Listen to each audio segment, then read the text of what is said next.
আসসালামু আলাইকুম সবাইকে। আশা করি সবাই ভালো আছো। আমাকে কি ঠিকঠাক ভাবে শোনা যায়? সবকিছু কি ঠিকঠাক ভাবে দেখা যায় কিনা একটু জানাবা। আর তোমরা সবাই কেমন আছো সেটাও একটু আমাকে জানাবা। ওয়ালাইকুম আসসালাম আফনান, ইলমা, লাবিব।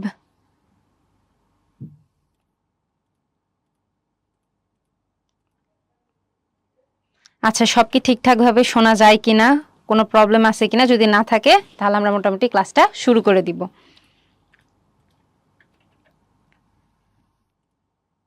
আচ্ছা, মোটামুটি সবাই ভালো আছি। তো আজকে দেখি আমাদের মোটামুটি ক্লাস 6 এর প্রথম যে ক্লাস সেটা কিন্তু আজকেই, ঠিক আছে? তোমরা যারা আসলে প্রাইমারি লেভেল শেষ করে বর্তমানে হাই স্কুলে উঠতেছো, তাদের কিন্তু আজকে এটা প্রথম ক্লাস। আর আমরা শুরু করছি কি দিয়ে? বাংলা দিয়ে। আর বাংলার একটি অত্যন্ত চমৎকার গল্প কিন্তু আজকে আমরা পড়বো। সেটা কি বলতো? ডক্টর মোহাম্মদ শহীদুল্লাহ কর্তৃক রচিত একটা গল্প, সততা নিয়ে। তোমরা যারা নতুন বই যারা পেয়েছো আর কি, তারা হয়তো অনেকে গল্পটা পড়ে দেখছো মনের কৌতূহল থেকে। আর যারা পড়ো নাই তাদের জন্য কিন্তু আরো ভালো, তার কারণ তোমরা গল্পটা এখনো জানো না। আজকে যখন আমি পড়াবো তোমরা প্রথমবার পড়বা, এক্ষেত্রে তোমাদের ব্যাপারটা কিন্তু অনেক ইন্টারেস্টিং লাগবে। আচ্ছা, তো চলো আমরা সবাই একটু মনোযোগ দিয়ে ক্লাস করা শুরু করি। আর ক্লাসের ফাঁকে ফাঁকে তোমাদের সবার অনেক কমেন্ট পড়বো, কারো প্রশ্ন থাকলে সেগুলো উত্তর করার চেষ্টা করব। আচ্ছা, তো দেখো আমরা আজকে যে গল্পটা পড়বো সেটা হচ্ছে সততার পুরস্কার। এবং গল্পটা কে লিখছে? লিখছে হচ্ছে মোহাম্মদ শহীদুল্লাহ। মোহাম্মদ শহীদুল্লাহর পরিচয় হিসাবে যদি আমরা একটু কথা বলি, ওনাকে লেখক বা সাহিত্যিক এর তুলনায় আমরা কিন্তু ব্যাকরণবিদ হিসাবে বেশি চিনি, তাই না? ওনার জন্ম নিয়ে যদি আমরা একটু আলোচনা করি তাহলে দেখি ওনার জন্ম হয় 1885 সালে ভারতের পশ্চিমবঙ্গের 24 পরগনা জেলার পেয়ারা গ্রামে। নামটা একটু সুন্দর না? পেয়ারা গ্রামে, ফলের নামের সাথে। তো আমরা এটা একটু মাথায় যদি কানেক্ট করি যে আচ্ছা পেয়ারা, তাহলে আমরা মনে রাখতে পারি যে ডক্টর মোহাম্মদ শহীদুল্লাহর বাড়ি বা জন্মস্থান যেটা সেটা ছিল কিন্তু পশ্চিমবঙ্গে, ঠিক আছে? এক্ষেত্রে আমাদের বিষয়, তোমরা যেহেতু নতুন নতুন এখন 6-এ উঠছো, অনেক বিষয় কিন্তু অজানা। তো তোমাদের পরীক্ষায় যে বিষয়টা হয়, পরীক্ষায় কিন্তু সৃজনশীলও লিখতে হয়, এমসিকিউ বা বহু নির্বাচনী যেটা সেটাও কিন্তু লিখতে হয়। এবং সেক্ষেত্রে লেখকের জন্মসাল বা জন্মস্থান কিন্তু যথেষ্ট গুরুত্বপূর্ণ একটা তথ্য। সেক্ষেত্রে আমাদের এখানে মাথায় রাখার মতো একটা বিষয় হচ্ছে যে ডক্টর মোহাম্মদ শহীদুল্লাহর জন্মস্থান কিন্তু বাংলাদেশে নয়, ওনার জন্মস্থান ভারতের পশ্চিমবঙ্গে, ঠিক আছে? আচ্ছা, এখন দেখি ওনার শিক্ষা জীবন নিয়ে যদি আলোচনা করি। উনি সিটি কলেজ থেকে সংস্কৃতে বিএ অনার্স পাশ করেন, কলকাতা বিশ্ববিদ্যালয় থেকে ভাষাতত্ত্বে এমএ পাশ করেন এবং প্যারিসের সোরবন বিশ্ববিদ্যালয় থেকে ডক্টর অফ লিটারেচার ডিগ্রি লাভ করেন। তাহলে ওনার শিক্ষা জীবন নিয়ে যদি আমরা একটু আলোচনা করি তাহলে কিন্তু দেখি যে উনি সিটি কলেজে পড়ালেখা করেন সংস্কৃত ভাষা নিয়ে, এরপর উনি কলকাতা বিশ্ববিদ্যালয়ে পড়ালেখা করেন ভাষাতত্ত্ব নিয়ে, এবং উনি কিন্তু বহু ভাষায় পণ্ডিত ছিলেন। শুধু ভাষা শুনতে বা বলতে পারতেন না, তিনি কিন্তু ভাষার ব্যাকরণ সহ অনেক ভাষায় জানতেন। এবং সর্বশেষে উনি কিন্তু প্যারিসের সোরবন বিশ্ববিদ্যালয় থেকে ডক্টর অফ লিটারেচার ডিগ্রি লাভ করেন। অর্থাৎ সাহিত্য বিষয়ে যারা অত্যন্ত দক্ষ তাদের যে ডিগ্রি বা উপাধি দেওয়া হয় সেটাকেই কিন্তু বলা হচ্ছে ডক্টর অফ লিটারেচার, যেটাকে আমরা সংক্ষেপে বলি ডিলিট।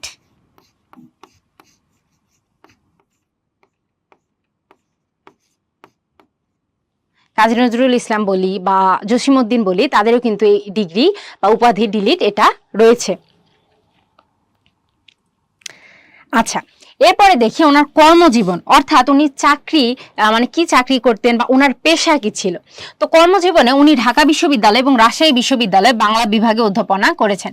তাহলে এই বিষয়টা আমাদের একটু খেয়াল রাখতে হবে যে ডক্টর মোহাম্মদ শহীদুল্লাহ কিন্তু তার কর্মজীবনে বা পেশা জীবনে 2টা বিশ্ববিদ্যালয়ে আসলে শিক্ষকতা করেছেন। সেটা কি? বাংলাদেশের অন্যতম 2টা বিশ্ববিদ্যালয়, ঢাকা বিশ্ববিদ্যালয় এবং রাজশাহী বিশ্ববিদ্যালয়। আর আমি পড়ালেখা করি কিন্তু ঢাকা বিশ্ববিদ্যালয়, ঠিক আছে?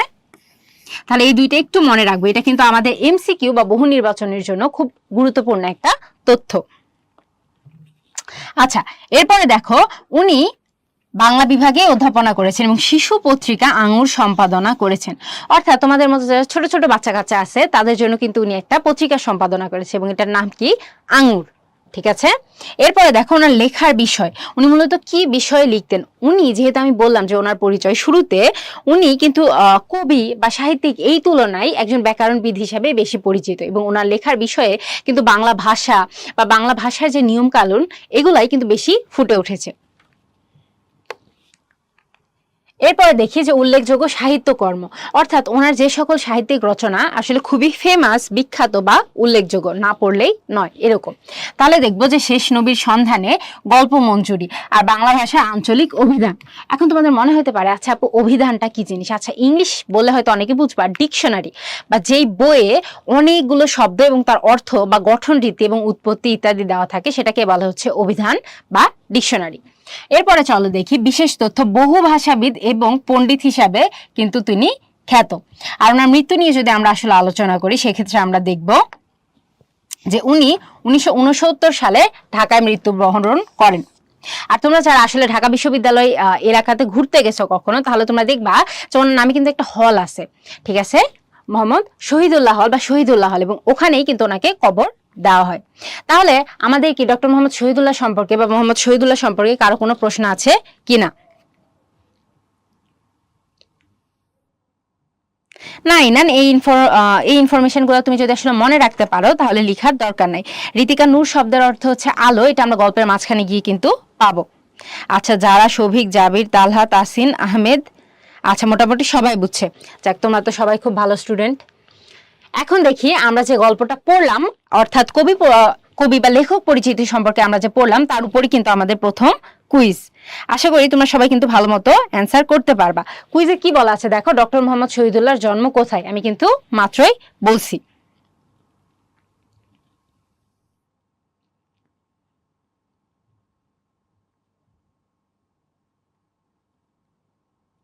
আচ্ছা পুনম, উল্লেখযোগ্য বলতে বোঝায় উল্লেখ করার মতো, অর্থাৎ যে লেখা বা যে সাহিত্য কর্মগুলা ওনার সবচেয়ে ভালো বা বিখ্যাত সেগুলাই উল্লেখযোগ্য।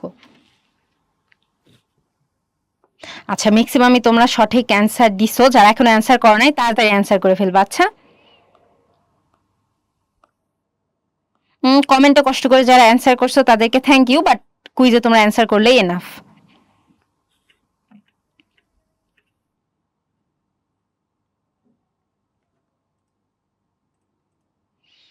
মেহেরিন ঠিক অ্যান্সার দিছো, অনেকেই ঠিক অ্যান্সার দিছো কিন্তু।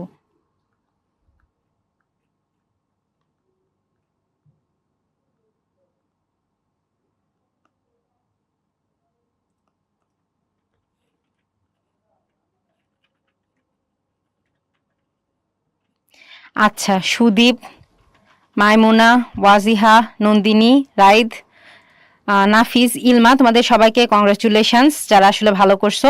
আর যারা এরা সবচেয়ে দ্রুত অ্যান্সার করতে পারছে, বাট যারা আসলে সবাই সঠিক উত্তর দিছো সবার জন্য কিন্তু কংগ্রাচুলেশনস।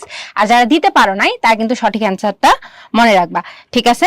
এটা সঠিক উত্তর হচ্ছে ডক্টর মোহাম্মদ শহীদুল্লাহ পশ্চিমবঙ্গে জন্মগ্রহণ করেন, ঠিক আছে, 24 পরগনাতে পেয়ারা গ্রামে।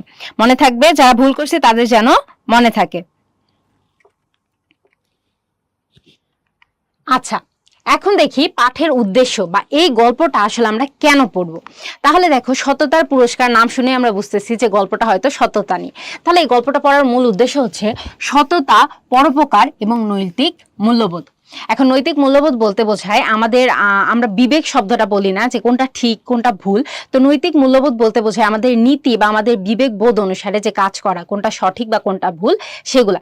এই গল্পে আমরা পরোপকার অর্থাৎ পরের বা অন্যের উপকার করা, সততা সৎ থাকা এবং নীতি নৈতিকতা এই বিষয়গুলো সম্পর্কে জানতে পারবো। আর মূল ভাব, আল্লাহ মানুষকে পরীক্ষা করেন এবং সৎ লোককে যথাযথ পুরস্কার করেন। আচ্ছা এখন এখানে আল্লাহ যে মানুষকে পরীক্ষা করেন এবং সৎ লোককে যথাযথ পুরস্কার করেন, এটা কেন বলা হয়েছে এটা নিয়ে তোমাদের অনেকের মনে কিন্তু প্রশ্ন থাকতে পারে। সেটা জানার জন্য আমরা কিন্তু মনোযোগ দিয়ে গল্পটা পড়বো, ঠিক আছে? তো দেখি আমরা গল্পটা একটু শুরু করি। সেকালে আরব দেশে 3টি লোক ছিল, একজনের সর্বাঙ্গে ধবল, একজনের মাথায় টাক, আরেকজনের 2 চোখ অন্ধ। আল্লাহ তাহাদের পরীক্ষা করার জন্য এক ফেরেশতা পাঠাইলেন। ফেরেশতা হইলেন আল্লাহর দূত, তাহারা নূরের তৈয়ারি। এমন কেহ তাহাদিগকে দেখিতে পায় না, আল্লাহর হুকুমে তাহারা সকলে কাজ করিয়া থাকেন। আচ্ছা তো গল্পটা শুরু হয় এরকম। গল্পটা কিন্তু আরব একটা দেশের বা আরব দেশের উপর ভিত্তি করে লেখা। এখন এখানে আল্লাহ তাআলা মানুষকে পরীক্ষা করেন এবং এখানে তিনি কাদের পরীক্ষা করেন? 3জন ব্যক্তিকে, একজন ধবল রোগী, একজন টাক এবং একজন অন্ধ ব্যক্তি। এখন ধবল রোগী বলতে, ধবল হচ্ছে এক ধরনের রোগ যখন তোমার শরীরে আসলে মেলানিন খুব কমে যায় এবং তোমার স্কিন বা ত্বক যেটা অনেক বেশি সাদা হয়ে যায়, এটাকে বলা হচ্ছে ধবল রোগ। এবং তৎকালীন সময় বা এখনো সমাজে যারা আসলে ধবল রোগী তাদের কিন্তু অনেকেই কুৎসিত নজরে দেখে। তো এই 3 ধরনের ব্যক্তিকে আল্লাহ পরীক্ষা করার জন্য কাকে পাঠান? একজন ফেরেশতাকে। ফেরেশতা হচ্ছে আল্লাহর দূত। দূত বলতে বোঝায়, দূত শব্দের অর্থ হচ্ছে বার্তাবাহক।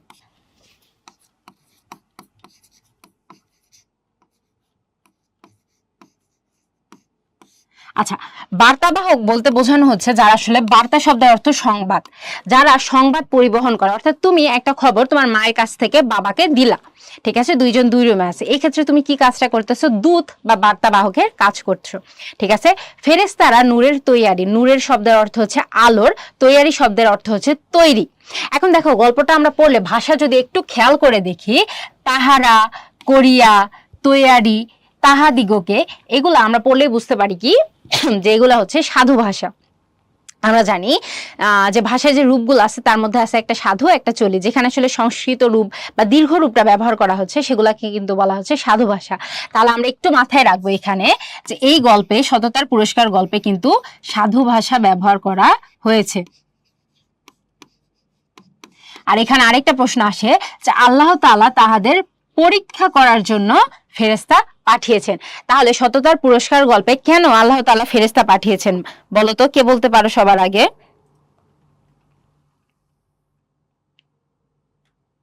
না যা, আমি কুইজের অ্যান্সার দেখবা, কুইজ অ্যান্সার করার সময় চারটা অপশন থাকবে, তুমি জাস্ট অপশনে ক্লিক করবা তাহলেই হবে। হ্যাঁ, আইজা, রিয়ানা আদি মোটামুটি সবাই ঠিক অ্যান্সার করছো, পরীক্ষা করতে। এরপরে দেখো, ফেরেশতা মানুষের রূপ ধরিয়া প্রথমে ধবল রোগীর নিকট আসিলেন। তিনি তাহাকে বলিলেন, কি তুমি সবচেয়ে ভালোবাসো? ধবল রোগী বলিল, আহা, আমার গায়ের রং যদি ভালো হয় সকলে যে আমাকে বড় ঘৃণা করে।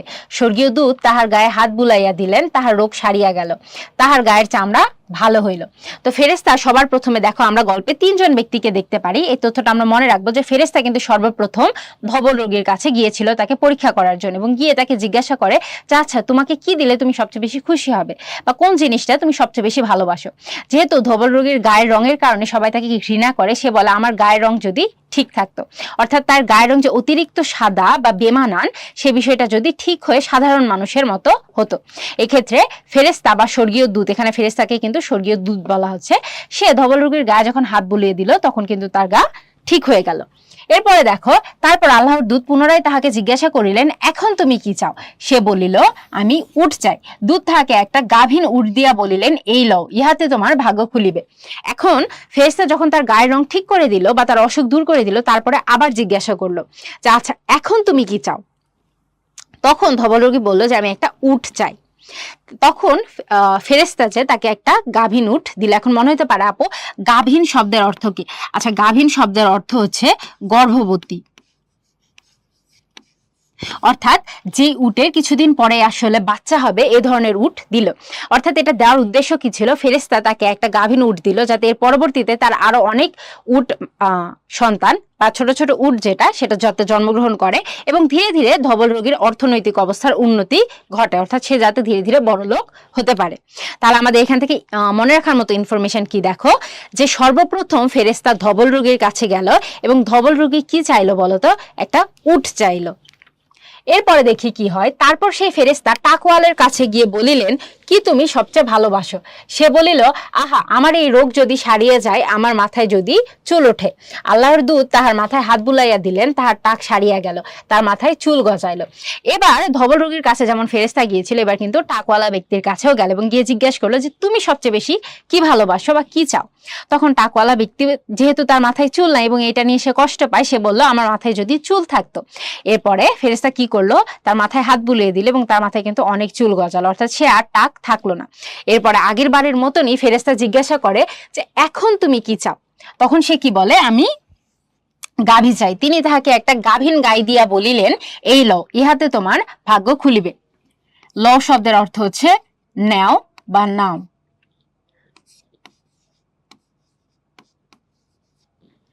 তারপর তাহলে এখানে আমাদের মনে রাখার বিষয় কি হচ্ছে যে যখন টাক ব্যক্তির কাছে ফেরেশতা গেল, টাক ব্যক্তি তার কাছে কি চাইলো? একটা গাভী চাইলো। আর ধবল রোগী কি চেয়েছিল? উট চেয়েছিল।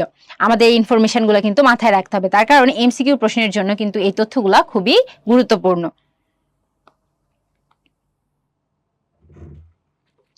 আচ্ছা, এরপরে দেখো, তারপরে স্বর্গীয় দূত অন্ধের কাছে গেলেন, গিয়া বলিলেন, তুমি সবচেয়ে কি ভালোবাসো? সে বলিল, আল্লাহ আমার চোখ ভালো করিয়া দেন, আমি যেন লোকের মুখ দেখিতে পাই। স্বর্গীয় দূত তাহার চোখে হাত বুলাইয়া দিলেন, তাহার চোখ ভালো হইয়া গেল। এরপর তিনি তাহাকে জিজ্ঞাসা করিলেন, এখন তুমি কি চাও? তাহলে ধবল রোগী প্রথমে গেল, তারপরে টাক ব্যক্তির কাছে গেল, এরপরে সর্বশেষে ফেরেশতা কার কাছে আসে বলতো? অন্ধ ব্যক্তির কাছে, এবং তাকেও জিজ্ঞাসা করে যে তুমি কি চাও বা তুমি সবচেয়ে বেশি কি ভালোবাসো। তখন অন্ধ ব্যক্তি যেহেতু চোখে দেখতে পারে না, সে দুনিয়ার আলো দেখতে পারে না, সে চাইলো যে সে যাতে আবার চোখে দেখতে পারে। আর ফেরেশতা তার চোখে হাত বুলিয়ে দেওয়ার সাথে সাথে কিন্তু সে চোখে দেখা শুরু করলো। এরপরে আবার জিজ্ঞাসা করলো যে তুমি কি চাও? তখন অন্ধ ব্যক্তি কি বললো? দেখো, আমি একটি ছাগল চাই। স্বর্গীয় দূত তাহাকে একটা গাভীন ছাগল দিয়া বলিলেন, এই লও, ইহাতে তোমার ভাগ্য খুলিবে। তাহলে এতক্ষণ পড়ার পরে যদি আমরা একটু আবার রিক্যাপ করার চেষ্টা করি, তাহলে আমরা দেখব যে ফেরেশতা পরীক্ষা করার জন্য তিনজন ব্যক্তির কাছে যায়। প্রথমে কার কাছে যায় বলতো? ধবল রোগীর কাছে। তারপরে তার রোগ সারিয়া দেয় এবং তাকে কি দেয় বলতো? একটা গাভীন উট দেয়। তারপরে সে যায় টাক ব্যক্তির কাছে, তার চুল আবার নতুন করে গজানো শুরু করে এবং তাকে কি দেয় বলতো? তাকে দেয় গাভী। এরপরে যখন অন্ধ ব্যক্তির কাছে আসে তখন তার চোখ সারিয়ে দেয় এবং তাকে দেয় একটা ছাগল। ঠিক আছে? এখন পর্যন্ত কার কোনো প্রশ্ন আছে কিনা? হ্যাঁ, আরিশা সামিত, এরপরে আরো অনেকগুলা কুইজ আছে, যদি ভালো করে ক্লাস না পাও, মানে না করো, তাহলে কিন্তু অ্যান্সার করতে পারবা না। আচ্ছা, এই পর্যন্ত কার কি কোনো প্রশ্ন আছে কিনা? আচ্ছা, তাহমিদ, রিয়ানা সবাই বলছে যে না, কোনো সমস্যা নাই। আচ্ছা, আর মঞ্জুরি শব্দের অর্থ বোঝায় যখন একসাথে অনেক কিছু থাকে বা তাদের যে বহু রূপটা থাকে, অনেক কিছু মিলে থাকে, সেটাকে বলা হচ্ছে মঞ্জুরি। এটা ফুলের মঞ্জুরি হইতে পারে বা ডালের মঞ্জুরি হইতে পারে, যখন একসাথে অনেকগুলো ফুল বা ডাল থাকে সেটাকে বলা হচ্ছে কিন্তু মঞ্জুরি। আচ্ছা, সবাই মোটামুটি বুঝছো। এখন দেখো, এরপরে তারপর উটের বাচ্চা হইলো, গাভীর বাছুর হইলো, ছাগলের ছানা হইলো, এরকম করিয়া উটে গাভীতে ছাগলে তাহাদের মাঠ বোঝাই হইয়া গেল। কিছুদিন পর আবার সেই ফেরেশতা পূর্বের মতো মানুষের রূপ ধরিয়া সেই যে আগের ধবল রোগী ছিল তাহার নিকট উপস্থিত হইল। আচ্ছা দেখো, ফেরেশতা যখন তাদেরকে গাভীন উট এগুলা দিল, গাভী দিল, গাভীন উট দিল, গাভীন ছাগল দিল, এগুলো দেওয়ার পরে কিছুদিন পরে অবশ্যই তাদের বাচ্চা হলো। সেই বাচ্চাগুলার আবার অনেক বেশি বাচ্চা কাচ্চা হলো। ধীরে ধীরে তাদের কিন্তু অবস্থার উন্নতি হলো। তারা এগুলা দিয়ে দুধ বিক্রি করে, পশম বিক্রি করে বা বিভিন্নভাবে কিন্তু তারা বড়লোক হয়ে গেল। এবার আল্লাহ তাআলা যে আসল পরীক্ষা সেটা শুরু হলো, এবং সেই পরীক্ষা শুরু করার জন্য ফেরেশতা সর্বপ্রথম কার কাছে গেলেন বলতো? সে কিন্তু প্রথমে গেল ধবল রোগীর কাছে, এবং ধবল রোগীর কাছে গিয়ে সে বলে যে আমি একজন বিদেশি, বিদেশে আসি আমার সব পুঁজি ফুরাইয়া গেছে। পুঁজি বলতে বোঝানো হচ্ছে মূলধন, বা ধরো তুমি কোনো জায়গায় ঘুরতে গেছো, তুমি 500 টাকা নিয়ে গেছো, ওই 500 টাকায় কিন্তু তোমার পুঁজি। ঠিক আছে? এরপরে এখন আল্লাহর দয়া ছাড়া আমার দেশে ফিরিবার কোনো উপায় নাই। যিনি তোমার এই সুন্দর গায়ের রং দিয়েছেন, সুন্দর চামড়া দিয়েছেন, এত ধন দৌলত দিয়েছেন, তাহার দোহাই দিয়ে তোমার কাছে একটি উট চাইতেছি।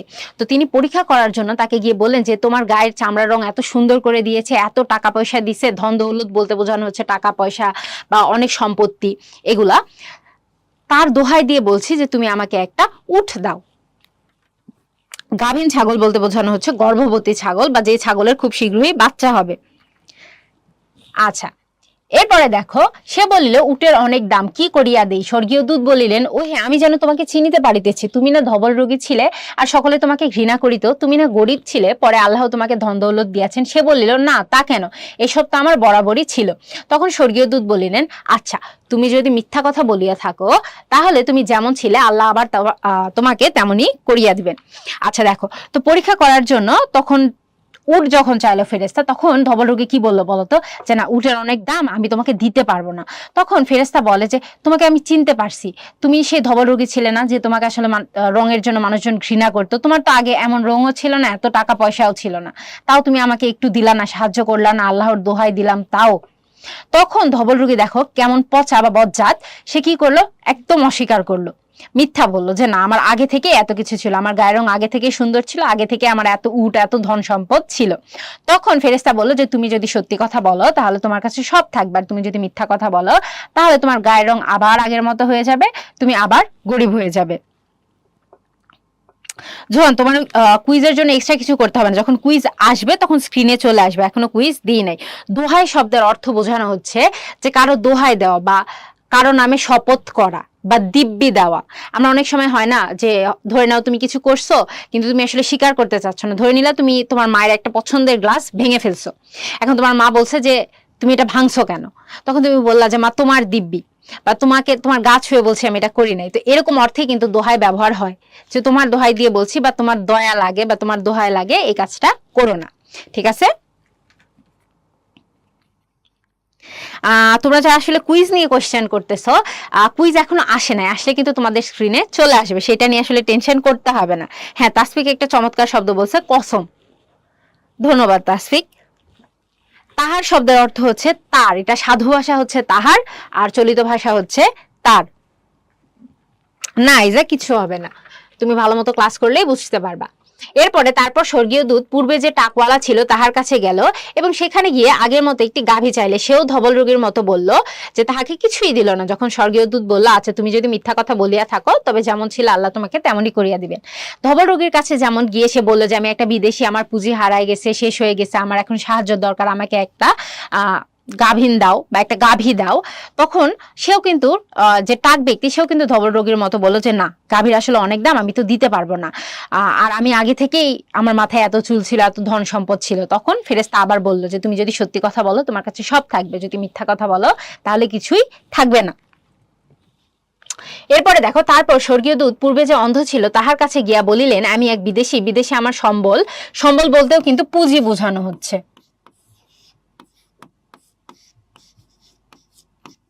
ফুরাইয়া গিয়াছে, ফুরাইয়া বলতে বোঝানো হচ্ছে শেষ হয়ে গেছে। এরপর এখন আল্লাহর দয়া ছাড়া আমি দেশে পৌঁছিবার আর কোনো উপায় নেই। যিনি তোমার চক্ষু ভালো করিয়া দিয়েছেন, আমি তোমাকে সেই আল্লাহর দোহাই দিয়ে একটা ছাগল চাইছি, যেন সেই ছাগল বেচা কেনার টাকা দিয়ে আমি দেশে ফিরিয়া যাইতে পারি। তাহলে শেষে সে আবার অন্ধ ব্যক্তির কাছে গিয়ে একই কাহিনী বলছে যে আমি একজন বিদেশি, আমার সব টাকা পয়সা শেষ হয়ে গেছে, তুমি আমাকে একটা ছাগল দাও, দিলে আমি সেটা বিক্রি করে দেশে ফেরত যেতে পারি। এখন দেখো তো, তিন ক্ষেত্রেই যে ফেরেশতা কার দোহাই দিয়েছে বলতো? আল্লাহ তাআলার দোহাই দিয়েছে। পুঁজি বলতে বোঝানো হচ্ছে সম্বল বা মূলধন।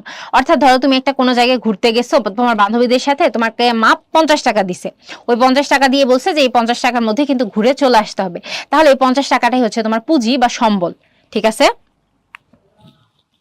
তাশফিক চমৎকার কিছু শব্দ ব্যবহার করছে।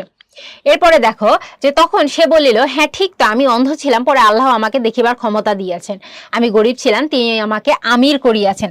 আমির শব্দের অর্থ হচ্ছে ধনী,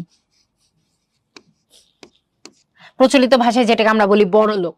এরপরে দেখো, তুমি যাহা চাও লও, আল্লাহর কসম, আল্লাহর উদ্দেশ্যে যে জিনিস লইতে তোমার মন চায় তাহা তুমি যদি না লও তবে আমি তোমাকে কিছুতেই ভালো লোক বলিব না। ফেরেশতা তখন বলিল, বাস, তোমার জিনিস তোমারই থাক, তোমাদের পরীক্ষা লওয়া হলো, আল্লাহ তোমার উপর খুশি হইয়াছেন আর তাহাদের উপর বেজার হইয়াছেন।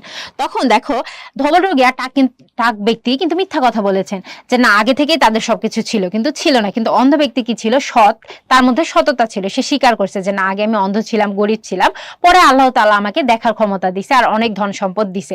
তোমার যেটা দরকার, তোমার যেটা নিতে ইচ্ছা করে তুমি সেটাই নাও, তুমি যদি না নাও বরঞ্চ তাহলে আমি তোমাকে খারাপ লোক বলে মনে করব, মানে আমি কষ্ট পাবো। অর্থাৎ অন্য ব্যক্তিদের মধ্যে টাক ব্যক্তি আর ধবল রোগী তাদের মধ্যে কিন্তু সততা ছিল না, তারা মিথ্যা কথা বলছে, কিন্তু অন্ধ ব্যক্তির মধ্যে সততা ছিল।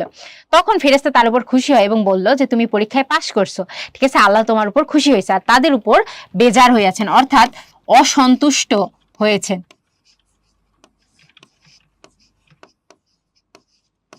এখানে তাহাদের বলতে কাদের উপর বলতো? ধবল রোগী আর টাক ব্যক্তির উপর। তখন ফেরেশতা বলে যে যেহেতু আল্লাহ তোমার উপর খুশি হয়েছেন, তোমার জিনিস তোমারই থাক, আমি কিছু নিব না, আমার উদ্দেশ্য ছিল পরীক্ষা নেওয়া, সেটা শেষ।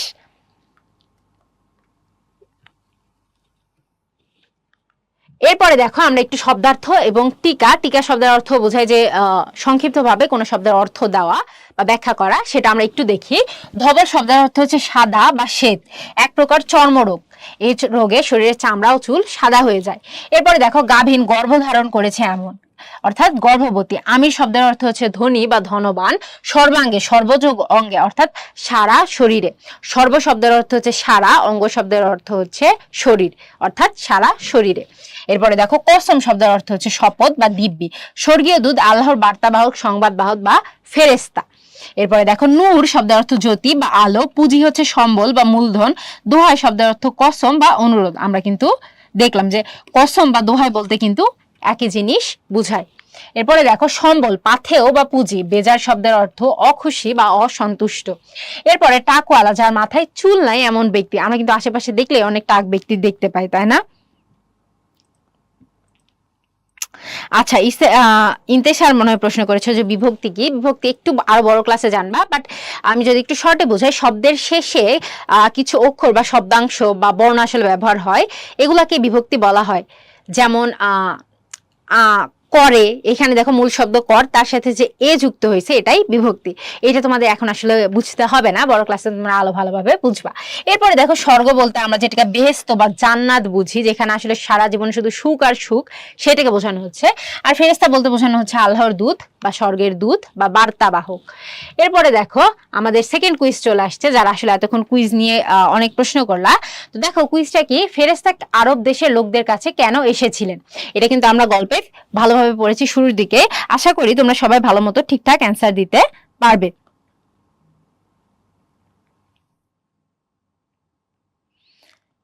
আচ্ছা, অসন্তুষ্টি বলতে বোঝানো হচ্ছে যে অখুশি হওয়া। ধরে নাও তুমি কারো কাছে একটা লাল ঘড়ি চেয়েছো, সে তোমাকে নীল ঘড়ি দিছে, এখন তুমি এটা নিয়ে কষ্ট পাইছো বা খুব একটা খুশি হও না, এটাকে বলানো হচ্ছে বেজার হওয়া বা অসন্তুষ্টি। যারা কুইজের অ্যান্সার করছো তাড়াতাড়ি অ্যান্সার করে ফেলবা, আর যারা করো নাই তাদের যদি কোনো সমস্যা থাকে এখন পর্যন্ত, সেটা একটু আমাকে জানাবা, আচ্ছা, কমেন্ট করে।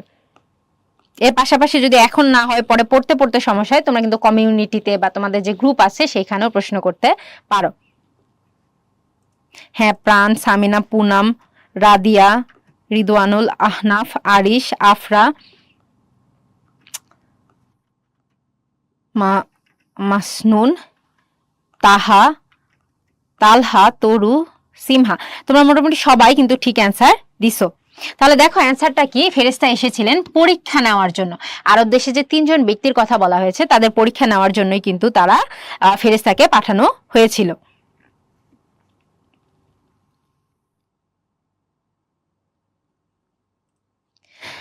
জাইদ, সানিম, আরাফ, মাহমুদুল, সাফিয়া, অর্ণব, নৈসর্গ, আফনান, নুহা, ইহান, কংগ্রেচুলেশনস, তোমরা আসলে খুব ভালোভাবে অ্যান্সার করছো। যারা আসলে টাইমলি টপ 10-এর মধ্যে আসতে পারে না, বাট ঠিক অ্যান্সার দিছো, তাদের সবার জন্য কংগ্রেচুলেশনস। পরের বার আর একটু তাড়াতাড়ি অ্যান্সার করতে হবে। আর যারা ভুল করছি তারা এখন সঠিক উত্তরটা ভালোভাবে মনে রাখবো, পরবর্তীতে যাতে ভুল না হয়। এরপরে দেখো আমরা একটু বহু নির্বাচনী প্রশ্ন সলভ করি। ফেরেশতা কেন ইহুদিদের কাছে এসেছিলেন পরীক্ষা নেওয়ার জন্য। এরপরে দেখো অন্ধ ব্যক্তি ফেরেশতাকে সবকিছু দিতে রাজি হয়েছিল কেন, আল্লাহর প্রতি কৃতজ্ঞ থাকায়। এরপরে ফেরেশতা কার দোহাই দিয়ে ছাগল চেয়েছিলেন, আমরা দেখেছি যে আল্লাহর দোহাই দিয়ে ছাগল চেয়েছিলেন। এরপরে তুমি যাহা চাহো লও, এটা উক্তিটা কার ছিল বলো তো, অন্ধ ব্যক্তি। যখন ফেরেশতা আগের দুইজনের কাছে গিয়েছিল, ধবলরোগী আর টাক ব্যক্তি, তারা যখন না করেছিল, মিথ্যা বলেছিল, অন্ধ ব্যক্তি কিন্তু সত্যি কথা বলছে, আল্লাহ তাআলার প্রতি কৃতজ্ঞতা ছিল এবং বলছে যে তোমার যেটা ইচ্ছা তুমি সেটা নাও। এরপরে দেখো নিচের উদ্দীপকের আলোকে 2টি প্রশ্নের উত্তর দাও। তোমরা তখন বড় হয়ে গেছে, তোমাদের কিন্তু উদ্দীপক ভিত্তিক এমসিকিউ অ্যান্সার করতে হয়, অর্থাৎ একটা উদ্দীপক পড়বা, সেইখান থেকে 2টা বা 3টা প্রশ্নের অ্যান্সার করতে হয়। তাহলে দেখো আমরা একটু উদ্দীপকটা পড়ে দেখি। নন্দীপাড়া গ্রামের 9-7 পরোপকারী মানুষ, অর্থাৎ যে অন্যের উপকার করে। এই তো সেদিন প্রতিবেশী কাশিমের বাড়িতে আগুন লাগলে সে নিজের জীবনের ঝুঁকি নিয়ে কাশিমকে নিশ্চিত মৃত্যুর হাত থেকে উদ্ধার করে। এর কিছুদিন পরে নওশাদ একটি দুর্ঘটনায় হাসপাতালে যখন চিকিৎসাধীন, তখন কাশিম নিজের রক্ত দিয়ে নওশাদকে সুস্থ করে তোলে। তাহলে আমরা একটা চমৎকার উদ্দীপক দেখলাম যে এখানে নওশাদও পরোপকার করে, সে কাশিমের উপকার করছে, আগুনের হাত থেকে বাঁচাইছে। পরে যখন নওশাদ অ্যাক্সিডেন্ট বা দুর্ঘটনা করে, কাশিম তাকে রক্ত দিয়ে বাঁচিয়েছে। এখন তাহলে দেখো উদ্দীপকে কাশিমের সাথে সততার পুরস্কার গল্পে কার সাদৃশ্য রয়েছে। তার দেখো কাশিম কি করছে, নওশাদ যখন তার উপকার করছে, কাশিম কিন্তু সেই কৃতজ্ঞতা প্রকাশ করছে এবং তার পরোপকার করার জন্য সে নিজের রক্ত দিছে, অর্থাৎ তার মধ্যে কিন্তু কৃতজ্ঞতা ছিল। এখন আমাকে বলো তো, কে কে বলতে পারো যে সততার গল্প পুরস্কারে কার মধ্যে আমরা কৃতজ্ঞতা দেখতে পারি, ধবল রোগী, অন্ধ ব্যক্তি নাকি টাক।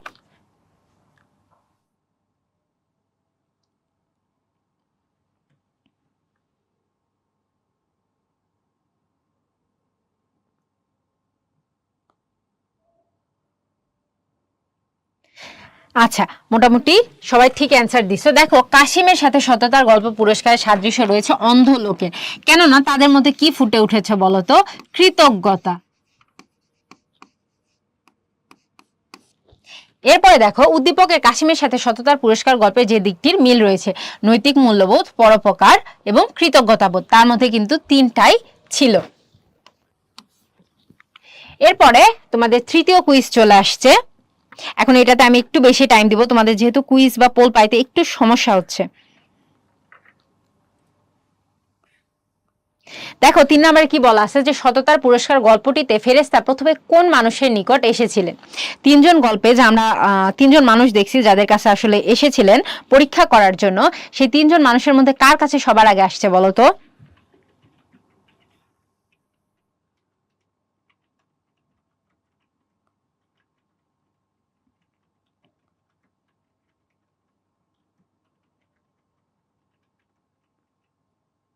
নুহা এবার দেখো তো এই পোলটা তোমার কাছে আসে কিনা।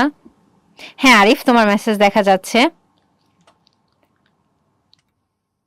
যাদের কুইজ কিভাবে অ্যান্সার করবো নিয়ে সমস্যা, দেখো তোমাদের কাছে আহ যে 4টা অপশন দেওয়া আছে সেই 4টার মধ্যে যেটা সঠিক সেটা তোমরা অ্যান্সার করবা।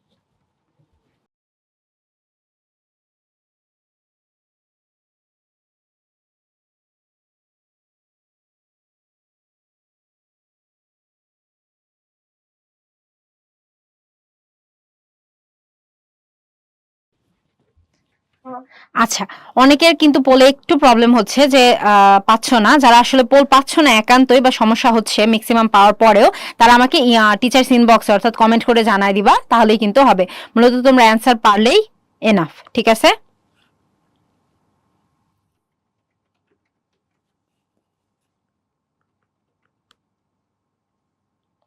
তাহলে দেখো সততার পুরস্কার গল্পে কিন্তু ফেরেশতা সর্বপ্রথম ধবল রোগীর নিকট আসে এবং ধবল রোগীর কাছে এসেই কিন্তু তাদেরকে আসলে জিজ্ঞাসা করে যে তুমি সবচেয়ে বেশি কি ভালোবাসো বা তুমি কি চাও। তখন কিন্তু ধবল রোগী বলে যে আমার শরীরের রংটা যদি ঠিক হতো। তারপরে সে জিজ্ঞাসা করে আমাকে একটা উট দেওয়ার জন্য, ঠিক আছে?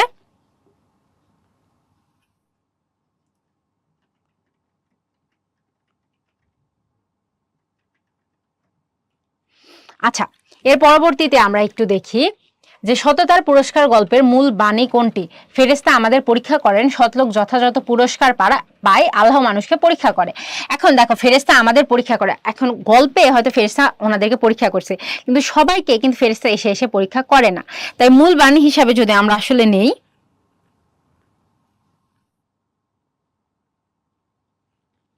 তাহলে আমরা দেখব 2 আর 3, অর্থাৎ সৎ লোককে যথাযথ আল্লাহ তাআলা পুরস্কার দেয় এবং আল্লাহ মানুষকে কিন্তু পরীক্ষা করে।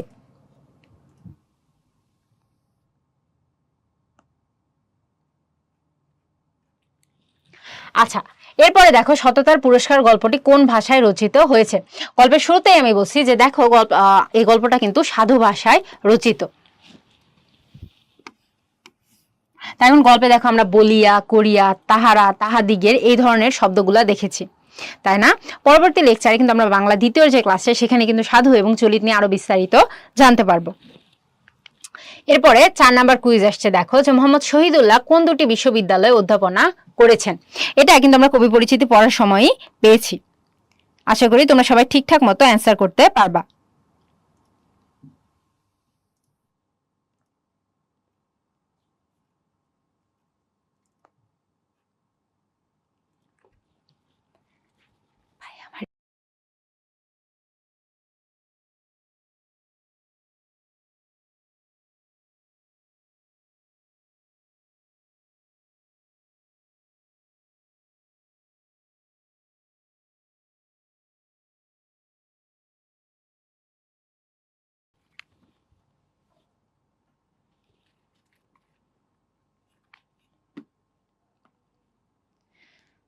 রাফা, ফাহমিদা, তাসমিয়া, সিনান, লুহা, সাদ, তোমরা সবাই কি ঠিকঠাক মতো অ্যান্সার করতে পারতেছো? ইজহার, রাদিয়া?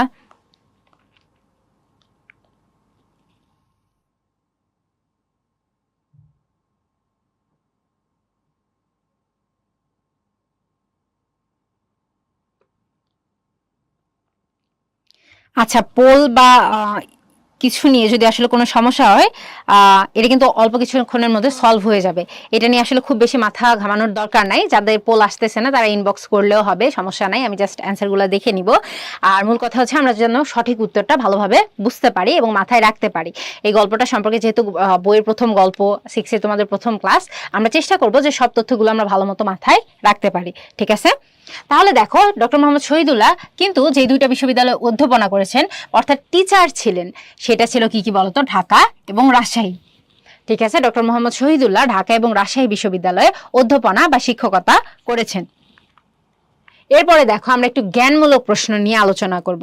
তো তোমরা যেহেতু এখন সৃজনশীল লিখবা, সৃজনশীলের কিন্তু 4টা প্রশ্ন থাকে, ক খ গ ঘ। ক নম্বরের জন্য মানে ক লেখার জন্য অর্থাৎ জ্ঞানমূলক প্রশ্ন লেখার জন্য তোমরা পাও 1 নম্বর, অনুধাবনমূলক প্রশ্ন লেখার জন্য পাও 2 নম্বর, এরপরে প্রয়োগ লেখার জন্য পাও 3 এবং উচ্চতর দক্ষতা লেখার জন্য পাও 4। সাধারণত ক বা জ্ঞানমূলক প্রশ্ন কিন্তু তোমাদের এক লাইনেই উত্তর করতে হয়। তোমরা একটা গল্প বা লেখক পরিচিতি থেকে অ্যান্সার করতে হয় এবং এক লাইনে অ্যান্সার করলেই কিন্তু যথেষ্ট। তো চল আমরা একটু অ্যান্সার গুলো করে দেখি যে ফেরেশতা প্রথমে কার কাছে এসেছিলেন। এই প্রশ্নটা আমরা কিন্তু অনেকবার অ্যান্সার করছি যে ফেরেশতা সর্বপ্রথম ধবল রোগীর কাছে এসেছিলেন।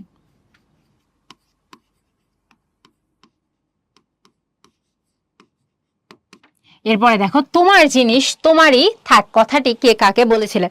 যারা আসলে গল্পটা মনোযোগ দিয়ে শুনছো তাদের মনে আছে যে ফেরেশতা যখন অন্ধ ব্যক্তির কাছে যায় এবং অন্ধ ব্যক্তি যখন তাকে বলে যে তুমি যাহা চাও তাহা লও, অর্থাৎ তুমি যেটা চাও সেটা নাও, সেটা শুনে কিন্তু ফেরেশতা খুশি হয়ে যায় এবং তখন বলে যে তোমার জিনিস তোমারই থাক। তাহলে কে বলে? ফেরেশতা।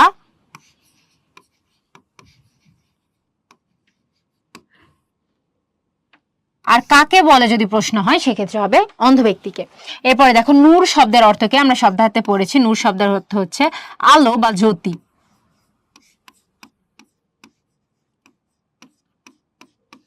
জ্যোতি বানানে কিন্তু একটু জটিল আলোর তুলনায়, জফলা আছে যেহেতু, সেক্ষেত্রে সেটা যদি তোমরা না লিখো, লিখতে না চাও, সেক্ষেত্রে কিন্তু আলো লিখলেই যথেষ্ট। এরপরে দেখো স্বর্গীয় দূতের কাছে ধবল রোগী কি চেয়েছিলেন? স্বর্গীয় দূতের কাছে ধবল রোগী চেয়েছিলেন উট।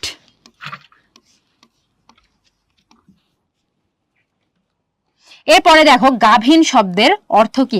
এক কথায় যদি লিখো গাভীন শব্দের অর্থ হচ্ছে গর্ভবতী। ঠিক আছে?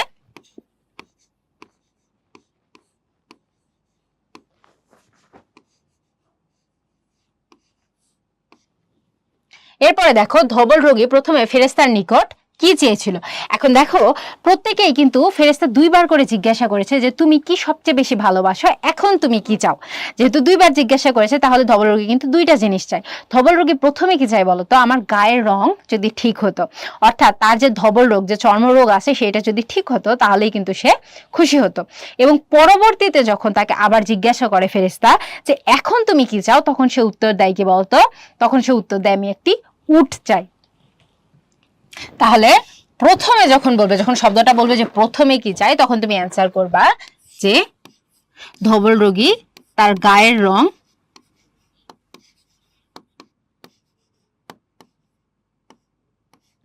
ভালো করে দিতে বলে।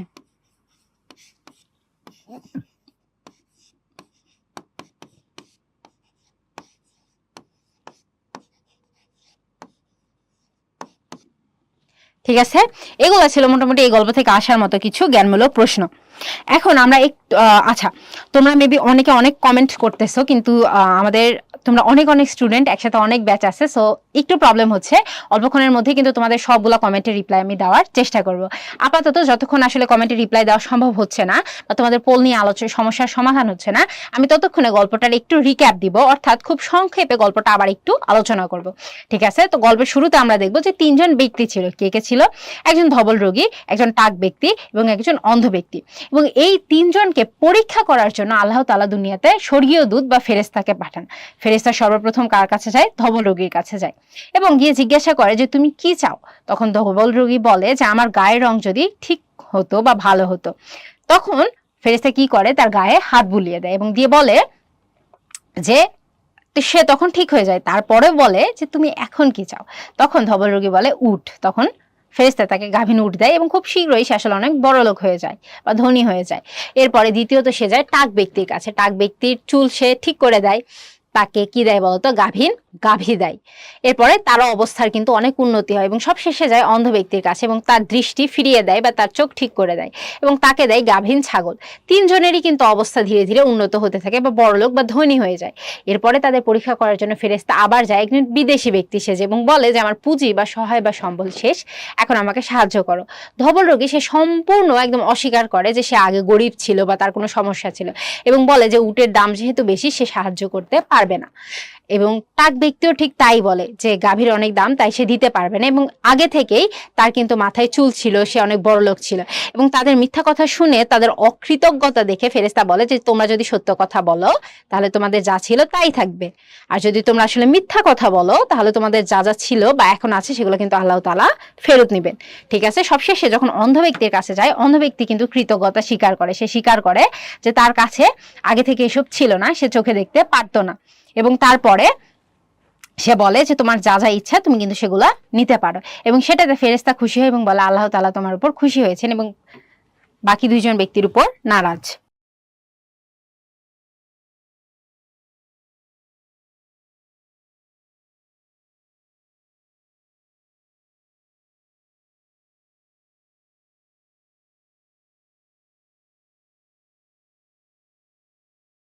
আচ্ছা, আমি তো একটু আগেই বললাম যে কিছু প্রবলেমস এর কারণে আসলে তোমাদের কমেন্ট গুলো আমি এখনো দেখতে পারতেছি না, কিন্তু তোমরা যদি আসলে আমার কথাগুলো শুনতে পারো বা আসলে বুঝতে পারো সেক্ষেত্রে একটু আমাকে জানাবা যে শুনতে পারছো কিনা।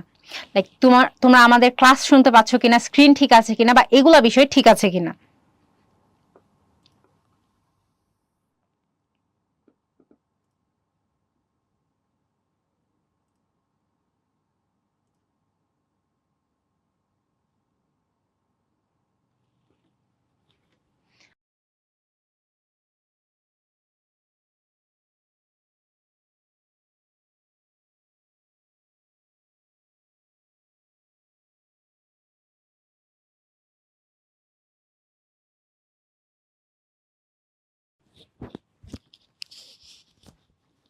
আচ্ছা, মোটামুটি তাহলে তোমরা সবাই কিন্তু কথা শুনতে পাচ্ছ।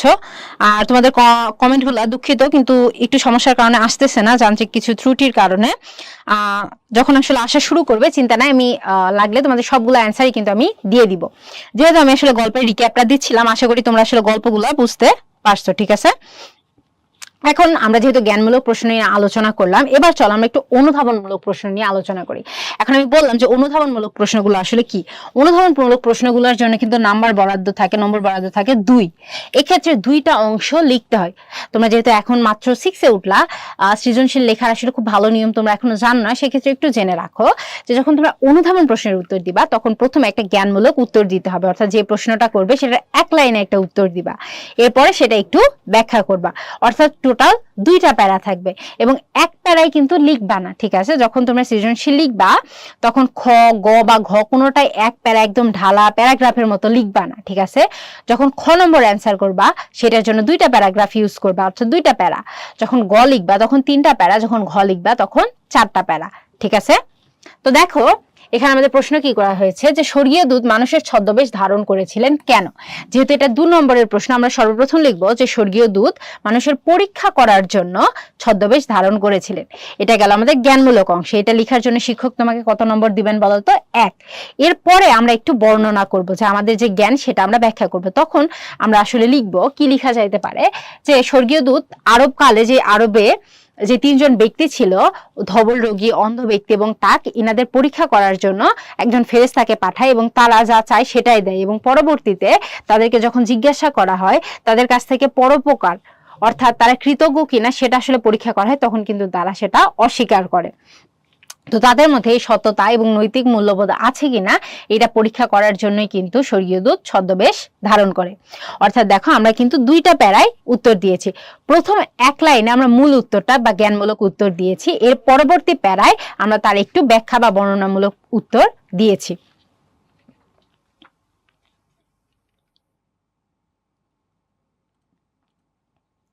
এর পরবর্তী প্রশ্নে আমরা দেখব যে স্বর্গীয় দূত আরবের 3 জন ব্যক্তির কাছে পুনরায় এলেন কেন।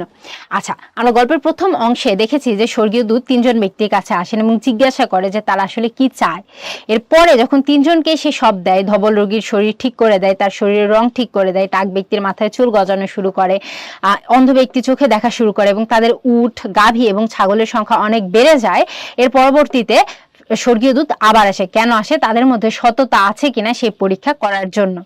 তাহলে আমরা শুরুতে যে জ্ঞানমূলক অংশ সেটার উত্তর কি দিব, যে 3 জন ব্যক্তিকে পরীক্ষা করার জন্য স্বর্গীয় দূত পুনরায় আসে। এরপরে আমরা বর্ণনামূলক অংশ বা একটু ব্যাখ্যা করার জন্য আমরা কি করব, আমরা ধীরে ধীরে লেখা শুরু করব যে ধবল রোগী, টাক ব্যক্তি এবং অন্ধ লোক 3 জনকেই কিন্তু আল্লাহ তাআলা ফেরেশতার মাধ্যমে সব দিয়েছেন, তারা যা চেয়েছেন, কিন্তু পরবর্তীতে তাদের মধ্যে সততা আছে কিনা সেটা দেখার জন্যই কিন্তু আল্লাহ তাআলা ফেরেশতাকে পুনরায় পাঠায়।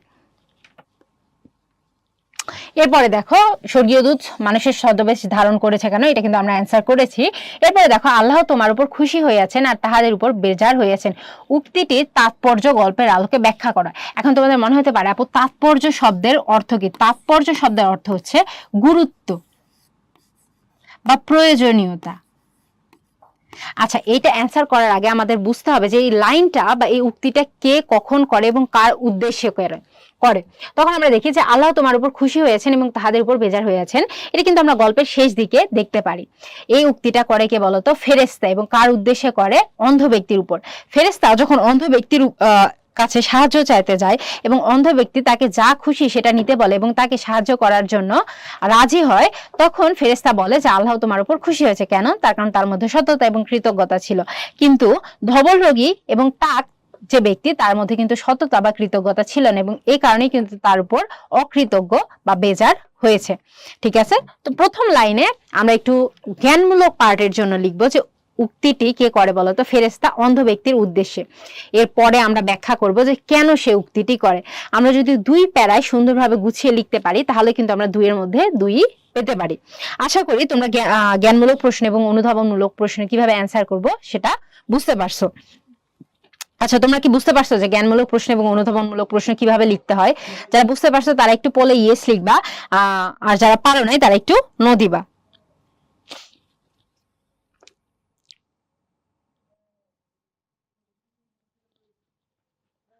এখানে কি পোল দেখা যায়? আমার স্ক্রিনে পোল।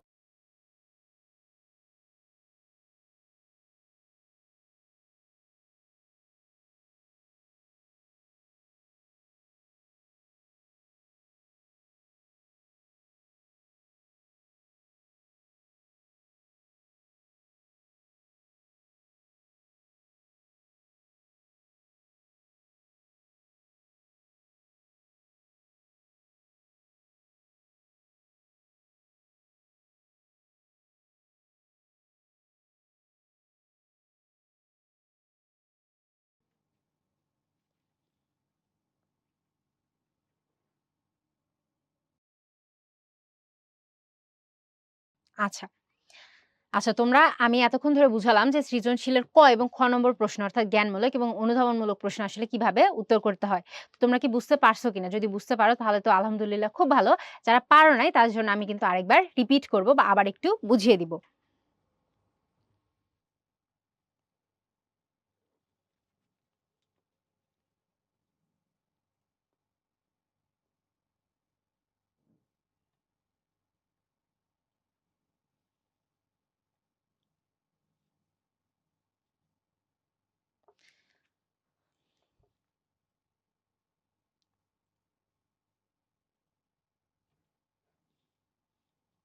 আচ্ছা, এরপরে আমরা একটু দেখি সৃজনশীল প্রশ্ন নিয়ে আলোচনা করা। আচ্ছা, এর গত অংশে মানে আগের স্লাইডগুলোতে আমরা কি দেখলাম বলতো? জ্ঞানমূলক এবং অনুধাবনমূলক প্রশ্ন। এখন আমরা একটু দেখব যে প্রয়োগ এবং উচ্চতর দক্ষতা কিভাবে উত্তর করতে হয়। তো গ নম্বরে তোমরা যেটা অ্যান্সার করো এটাকে কিন্তু বলা হয় প্রয়োগ। অর্থাৎ তুমি একটা গল্প পড়ে যে জ্ঞান অর্জন করছো সেটা বাস্তবে প্রয়োগ করতে পারছো কিনা। অর্থাৎ একটা গল্প থেকে তুমি মনে করো সততার পুরস্কার থেকে কি শিক্ষা নিলা বা কি শিখলা, যে আমার সৎ হতে হবে বা আমার মধ্যে কৃতজ্ঞতা বোধ থাকতে হবে। এটা তুমি বাস্তবে প্রয়োগ করতে পারছো কিনা বা প্রশ্নের সাথে আসলে সম্পর্ক করে উত্তর করতে পারছো কিনা সেটা দেখার জন্যই কিন্তু গ নম্বর প্রশ্ন বা প্রয়োগ লিখতে হয়। এরপরে দেখো ঘ নম্বরে কি করতে হয়। আমরা ঘ নম্বরে বলা হচ্ছে উচ্চতর দক্ষতা।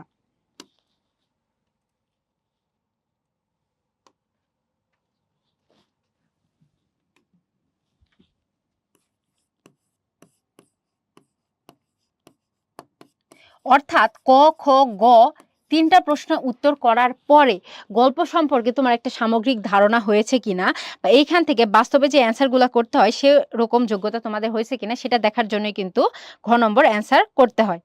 ঠিক আছে? তাহলে দেখো আমরা একটু উদ্দীপকটা পড়ে দেখি। সজীব তার আদরের ছোট ভাই সতেজকে নিজ সন্তানের মতো করে মানুষ করেছেন। অনেক কষ্টে ভাইয়ের পড়াশোনার খরচ চালিয়েছেন, কিন্তু সতেজ উপার্জনক্ষম হওয়ার পরে বড় ভাইয়ের অবদান অস্বীকার করে। একদিন দুর্ঘটনায় 2 পা হারিয়ে সতেজের জীবনে বিপর্যয় নেমে আসে। সবাই বলাবলি করতে থাকে বড় ভাইয়ের অন্তরে দুঃখ দেওয়াতেই এমন হয়েছে। আচ্ছা, আমরা একটু কিছু শব্দার্থ আগে দেখে নিই উদ্দীপকটা বোঝার জন্য। যে উপার্জনক্ষম, আচ্ছা উপার্জনক্ষম বলতে বোঝানো হচ্ছে যে উপার্জন করতে সক্ষম।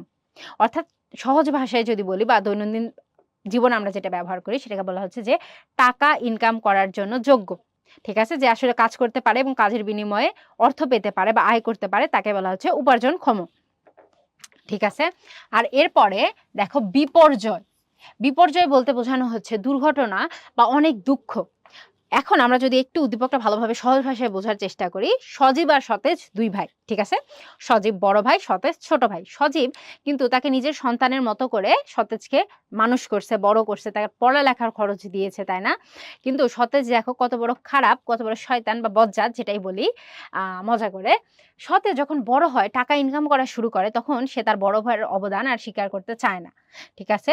তারপরে একদিন সতেজের কি হলো বলো তো? দুর্ঘটনা বা অ্যাক্সিডেন্ট হয় এবং সে তার পা হারিয়ে ফেলে এবং এর ফলে সে কিন্তু আর কাজ করতে পারে না। এর ফলে তার জীবনে কিন্তু অনেক কষ্ট, দুঃখ নেমে আসে। তাই না? এরপরে মানুষ সেটা দেখে কি বলাবলি শুরু করে বলো তো? যে বড় ভাইয়ের কৃতজ্ঞতা স্বীকার করে নাই। বড় ভাইয়ের অন্তরে এমন কষ্ট দিছে জন্যই এরকম হইছে। অনেক সময় তোমরা দেখবা যে আমরা যখন মানুষের খারাপ চাই, উল্টে কিন্তু খারাপটা আমাদেরই হয়। এখন মানুষ কি বলতো? মানুষের খারাপ চাইলে এরকমই হয়। তো মানুষের কৃতজ্ঞতা যখন আমরা স্বীকার না করি, খুব বেশি অহংকারী হয়ে উঠি, তখন কিন্তু আমাদের পরিণতি আসলে খারাপ হওয়া বাধ্যতামূলক। ঠিক আছে? তো দেখো আমরা গ নাম্বার প্রশ্নে কি চেয়েছে? উদ্দীপকের সতেজের আচরণের সঙ্গে সততার পুরস্কার গল্পের কোন অংশে সাদৃশ্য রয়েছে? আচ্ছা, সাদৃশ্য শব্দের অর্থ হচ্ছে মিল। ঠিক আছে? তাহলে সতেজের কাজটা কি দেখো তো? সতেজ মূলত অকৃতজ্ঞতা দেখিয়েছে, অসৎ ছিল এবং সে তার ভাইয়ের অবদান অস্বীকার করেছে। তাহলে এই অংশটা আমরা সততার পুরস্কার গল্পে কাদের মধ্যে দেখতে পাই? ধবল রোগী এবং টাক ব্যক্তি। তাদেরকে যখন ফেরেশতা সাহায্য করে আল্লাহর তরফ থেকে, তাদের রোগ সারিয়ে দেয়, টাক ব্যক্তির মাথায় চুল গজায়, তারপরে তাদেরকে উট, গাভী, ছাগল ইত্যাদি দেওয়া হয়। এরপরে তাদের যখন তারা ধনী বা বড়লোক হওয়া শুরু করে, তারপরে তারা কি বলে বলো তো? এগুলো আমাদের আগে থেকেই ছিল। আমাদের কখনোই আমরা গরিব ছিলাম না, অর্থাৎ অস্বীকার করে। তারা অকৃতজ্ঞতা দেখায় এবং সতেজও কিন্তু তাই করে। এখন এই অ্যান্সারটা কিভাবে করবে? আমি কিন্তু আগেই বলেছি যে গ নাম্বার প্রশ্ন বা ৩ নম্বর প্রশ্নের জন্য কিন্তু আমরা টোটাল ৩টা পার্টে অ্যান্সার করার চেষ্টা করব।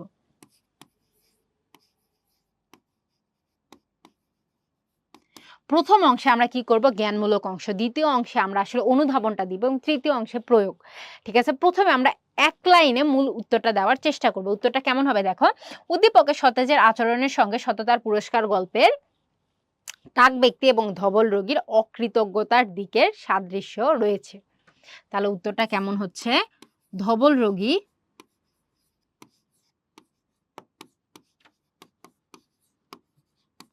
ও টাক ব্যক্তির অকৃতজ্ঞতা। ঠিক আছে? এরপরে তুমি আসলে ব্যাখ্যা করবা যে প্রথমে সততার পুরস্কার গল্প থেকে তুলে ধরবা যে কিভাবে তারা আসলে অকৃতজ্ঞ ছিল। তারপরে উদ্দীপকের সাথে সেই বিষয়টা তুলে ধরবা। যে উদ্দীপকে আমরা দেখি যে সজীব সতেজকে আসলে নিজের সন্তানের মতো বড় করছে, পড়ালেখার খরচ দিয়েছে। তারপরে ২ টার মধ্যে মিল দেখাবা যে ২ ক্ষেত্রেই কিন্তু আমরা অকৃতজ্ঞতা এবং অস্বীকার করার ব্যাপারটা দেখতে পাই। ঠিক আছে? এক্ষেত্রে তোমরা একটু মাথায় রাখবা, তোমরা হয়তো অনেকেই গল্পটা পড়ার পরে অনেক কিছু লিখতে ইচ্ছা করবে। মনে হবে পুরা গল্পটাই পারলে লিখে দিই। এই কাজ কিন্তু করা যাবে না। তার কারণ তোমাদের কিন্তু সময় অনেক কম থাকবে। ঠিক আছে? এবং অনেকগুলা সৃজনশীল অ্যান্সার করতে হবে। সেক্ষেত্রে আমরা চেষ্টা করব ১ থেকে ১.৫ পেজের মধ্যে গ নম্বর অ্যান্সার করার। কতখানির মধ্যে বলো তো? ১ থেকে ১.৫ পেজ। ঠিক আছে?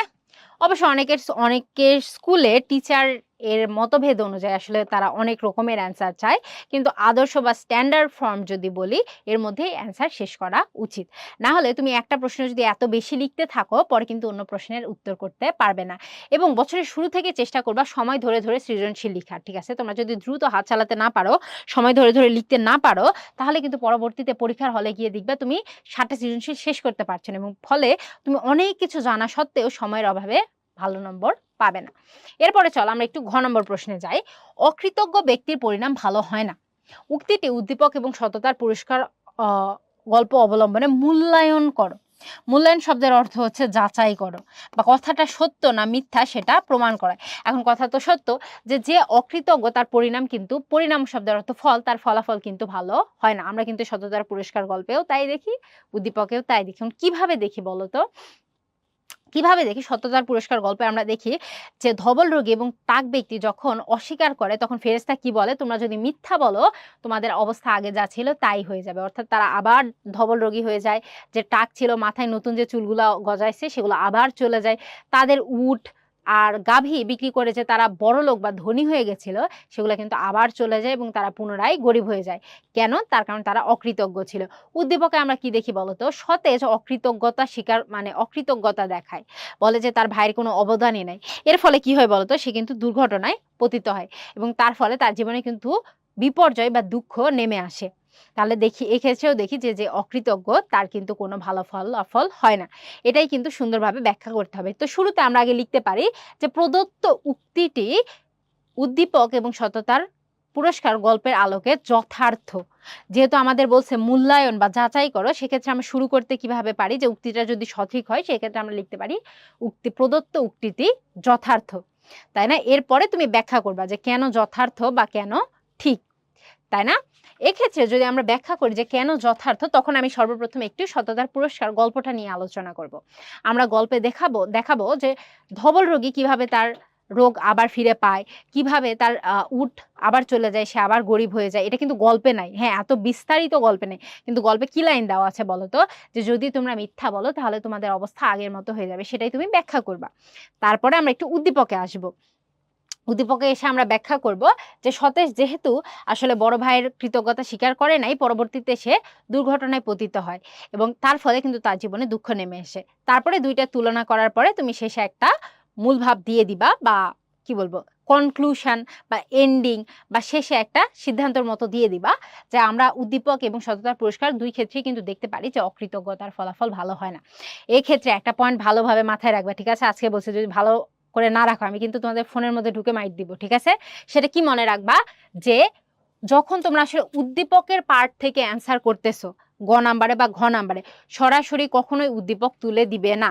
যখন তুমি সরাসরি উদ্দীপক তুলে দিবে তখনই কিন্তু টিচার তোমার মার্ক অনেকটা কমে দিবে। তুমি উদ্দীপক পড়ার পরে কি বুঝছো বা কিভাবে গ বা ঘতে আসলে সম্বন্ধযুক্ত সেটা কিন্তু আলোচনা করতে হবে। তাই তোমরা যদি সরাসরি উদ্দীপকটা তুলে দাও তাহলে কিন্তু টিচার মার্ক দিবে না, ঠিক আছে? এক্ষেত্রে ঘ নাম্বারে কিন্তু তোমরা টোটাল 4টা প্যারায় অ্যান্সার করবা। টোটাল কয়টা? 4টা। এক্ষেত্রে যদি জিজ্ঞাসা করো যে আপু এটা কত বড় লিখবো বা কয় লাইন লিখবো, লাইনের হিসাব নাই। আমরা যদি একটু পেজের হিসাব চিন্তা করে দেখি তাহলে 2 থেকে আড়াই পেজ লিখলে যথেষ্ট। এর বেশি একটা সৃজনশীলে কিন্তু অনেক বেশি লিখবা না। এক্ষেত্রে 7টা সৃজনশীল পরবর্তীতে অ্যান্সার করতে অসুবিধা হবে, ঠিক আছে? এবং অনেকেই দেখি একটা প্রশ্ন হতে পারে যে আচ্ছা আপু একটা পেজে কতখানি লিখবো?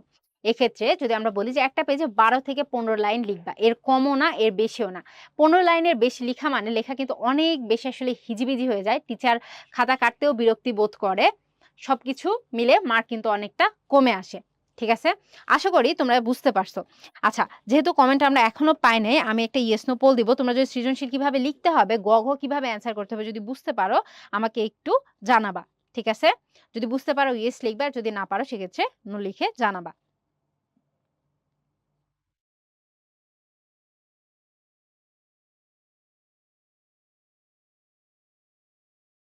আচ্ছা, আশা করি মোটামুটি সবাই বুঝছো। এরপরে দেখো যে তোমরা এতক্ষণ যে গল্পটা পড়লা, অনুধাবন কিভাবে অ্যান্সার করতে হয়, জ্ঞানমূলক কিভাবে অ্যান্সার করতে হয়, সেটা যে এতক্ষণ তোমরা দেখলা, এর ফলে তোমাদের এখন কি করতে হবে বলো তো? একটা হোমওয়ার্ক বা ছোট্ট বাড়ির কাজ দেওয়া থাকবে। সেটা কি? তোমরা সুন্দরভাবে উদ্দীপকটা পড়বা যে আদর্শনগর হাই স্কুলের প্রধান শিক্ষক জনাব আব্দুল হাফিজ স্কুলের বার্ষিক পুরস্কার বিতরণী অনুষ্ঠানের বক্তব্যে বলেন, "সততাই সর্বোৎকৃষ্ট পন্থা।" এই প্রবাদটি আমরা সকলেই শুনেছি। প্রবাদটি মানব জীবনের চিরন্তন সত্য হিসেবে বিবেচিত। সুন্দর জীবন গঠনে সততার বিকল্প নেই। সততার সঙ্গে আরো প্রয়োজন নৈতিকতা। এই পৃথিবীতে মানুষের মতো বেঁচে থাকার জন্য সততার আশ্রয় গ্রহণ একান্ত জরুরি। তো এটা ছিল মোটামুটি আমাদের উদ্দীপক। উদ্দীপকটা বাসায় বারবার পড়বা। উদ্দীপক কিন্তু বারবার না পড়লে আসলে কি প্রশ্ন জিজ্ঞাসা করা হয়েছে সেটা বোঝা যায় না। এরপরে ক নম্বর প্রশ্ন অ্যান্সার করবা। ফেরেশতা প্রথমে কার কাছে এসেছিলেন? এটা কিন্তু আমরা ক্লাসে এমসিকিউতে অ্যান্সার করছি, তাই কেউ ভুল করবা না। এরপরে দেখো কেন প্রথম ও দ্বিতীয় ব্যক্তি মিথ্যা বলে ফেরেশতাকে খালি হাতে ফিরিয়ে দেয়? তারপরে গ এবং ঘ সবগুলাই কিন্তু ভালোভাবে অ্যান্সার করবা। এক্ষেত্রে তোমাদের হোমওয়ার্কটা কিন্তু তোমাদের অ্যাসাইনড একটা গ্রুপ আছে, তারপরে কমিউনিটি আছে, সেখানে আপলোড করে দিবা। টিচার কিন্তু তোমাদের হোমওয়ার্ক দেখবে এবং সেইটার রিভিউ দিয়ে দিবে। বা কোথায় আরেকটু ভালো করা যায়, কোথায় ভালো করার সুযোগ আছে সেগুলা কিন্তু সব জানিয়ে দিবে। আশা করি তোমরা সবাই ভালোভাবে হোমওয়ার্কটা করবা।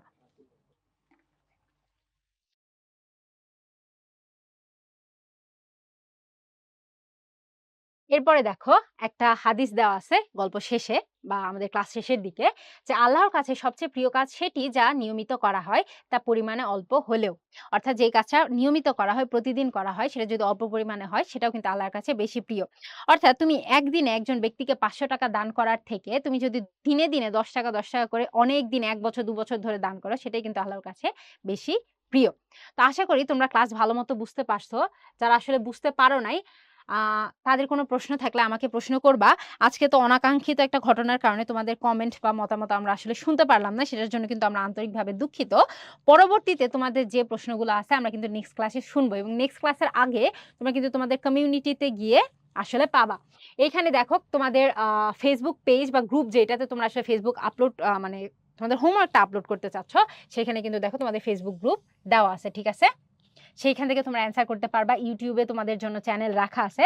তো সব মিলে তোমরা কিন্তু অ্যান্সার করতে পারবা। আর যাদের প্রশ্ন এখনো আছে আমি কমেন্ট দেখতে পাইনি, এজন্য কিন্তু আমি আবার সরি বলতেছি। এরপরে দেখো তোমরা কমিউনিটিতে অনেক, অনেক প্রশ্ন করতে পারো। সবগুলাই আমরা অ্যান্সার করার চেষ্টা করব। হোমওয়ার্কটা তোমাদের পেজে বা গ্রুপে দিতে পারো। সেটাও আমরা কিন্তু অ্যান্সার করার চেষ্টা করব। আর প্রত্যেকে হোমওয়ার্ক করবা, আচ্ছা? লক্ষ্মী বাচ্চার মতো। আচ্ছা, সবার জন্য অনেক, অনেক শুভকামনা আর ধন্যবাদ। আসসালামু আলাইকুম।